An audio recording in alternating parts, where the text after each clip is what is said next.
Good morning, students. How are you? Fine? I'm also fine.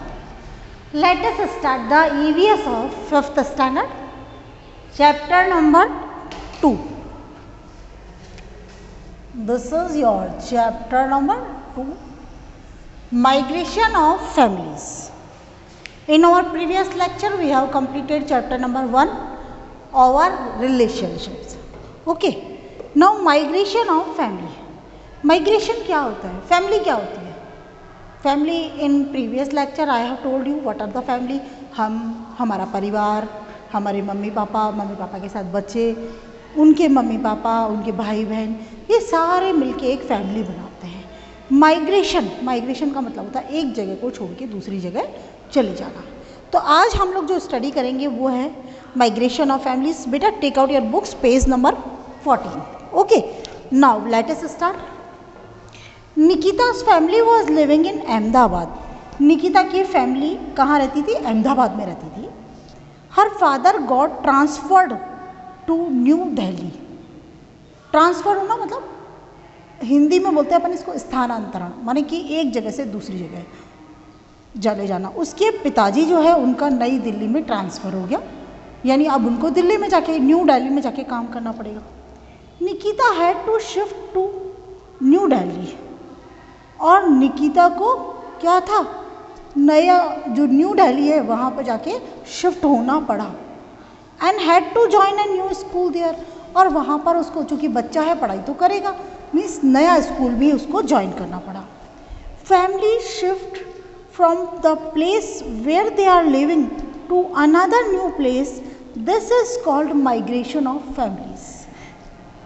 Families जिस जगह पे रहती है वहाँ से शिफ्ट करके वो दूसरे एक नई जगह पे जाके शिफ्ट हो जाती है, उसे हम कहते हैं माइग्रेशन ऑफ फैमिलीज. माने एक फैमिली सपोज करिए, देखिए आप जयपुर में रह रहे हैं, ठीक है, और हम भी जयपुर में रह रहे हैं, पक्की बात है. अब क्या होगा कि अचानक सर को, मान लो कि सर ने बहुत सारे स्कूल्स खोली हुई है ना, तो उन्होंने मुझे कह दिया कि नहीं मैडम जाइए, अब आपकी पोस्टिंग जो है जयपुर के बजाय हम लोग किसी और जोधपुर में कर रहे हैं, क्योंकि सर की वहाँ भी स्कूल है. अब मुझे कहाँ कर दिया? जोधपुर में शिफ्ट कर दिया. तो जोधपुर में शिफ्ट करने का मतलब क्या हुआ? मैं अकेले थोड़ी होंगी भाई, मेरी फैमिलीज भी जाएगी, तो मेरी फैमिली मेम्बर जाएंगे, तो यानी मुझे अपने बच्चों का एडमिशन भी कराने दो. तो व्हाट इज दिस? जयपुर से कहाँ गई मैं? जोधपुर. तो what is this? This is the migration of families. यानी कि family shift from the place where they are living to another new place. Families जहाँ पर वो रहती है वहाँ से वो नई जगह पर शिफ्ट हो जाती है, इसे ही हम कहते हैं माइग्रेशन ऑफ फैमिलीज. ठीक है.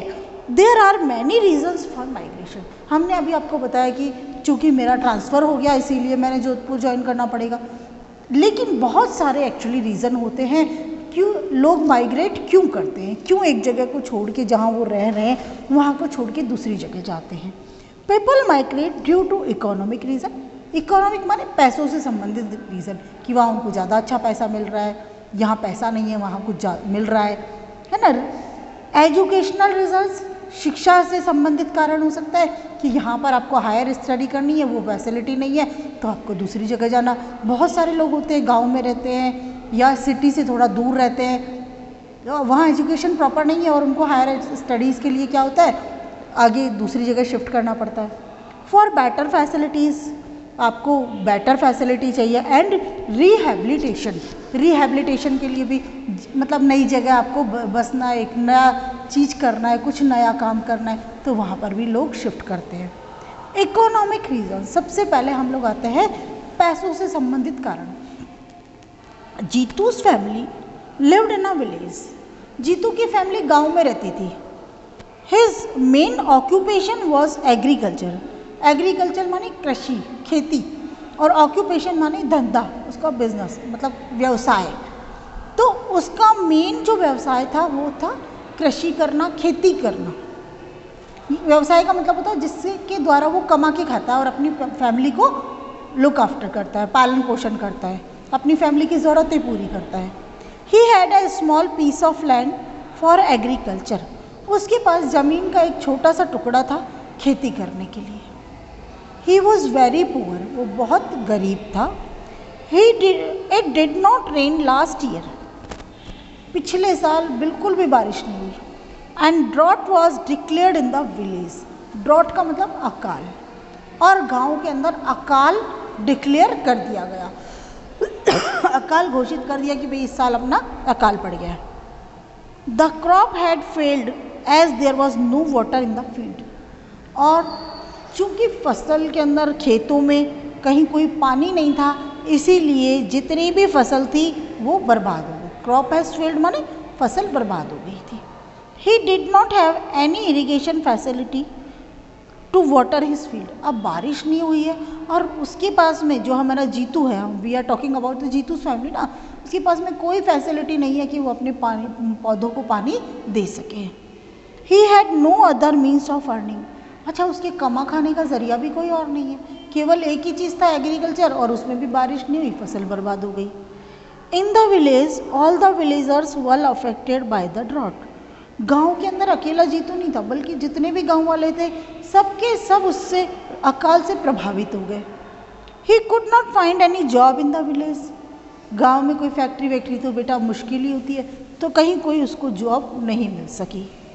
The families were facing hunger, family क्या है, भूखे मरने वाली नौबत थी, मतलब भूख का सामना कर रहे थे।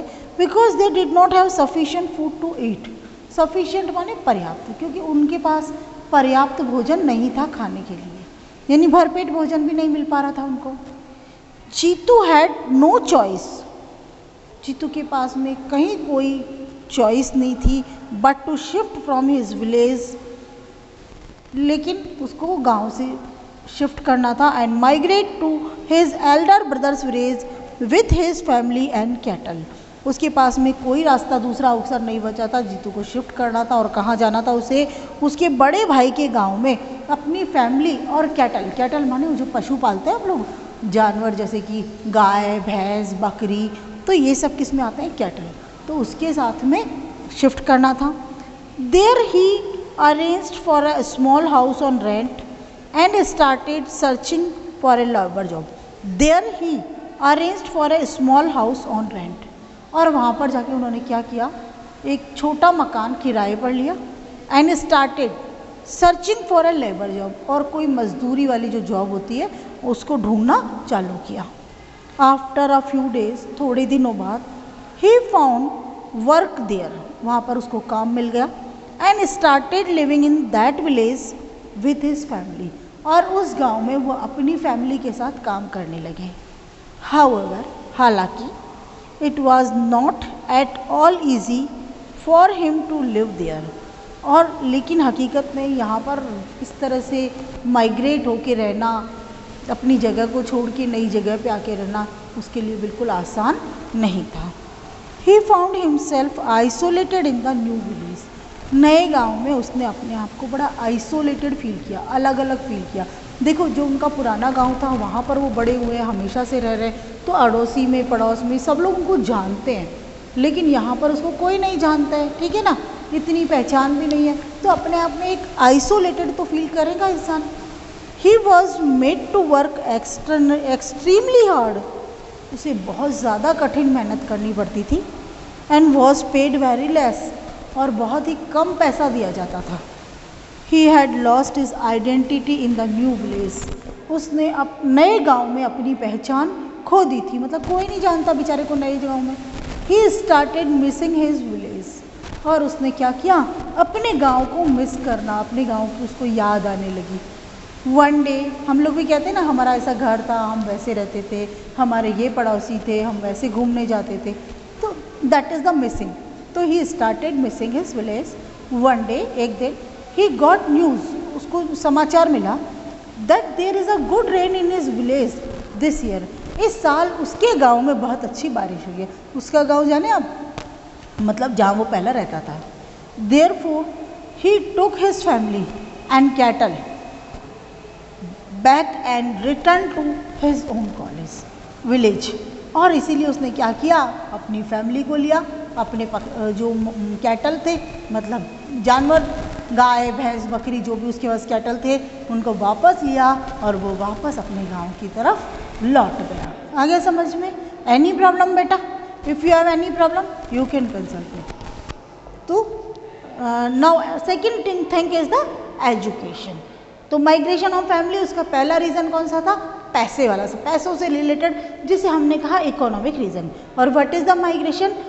Family shift from the place where they are living to another new place is known as the migration of families. First reason is the economic reason, second आपका एजुकेशन है, थर्ड आपका बेटर फैसिलिटीज़ है, fourth आपका rehabilitation है. तो इस तरह से आपको अभी कितने रीज़न पढ़ने हैं? 4 पढ़ने हैं. 1 हमने पढ़ लिया and 3 we will read tomorrow next day. Thank you.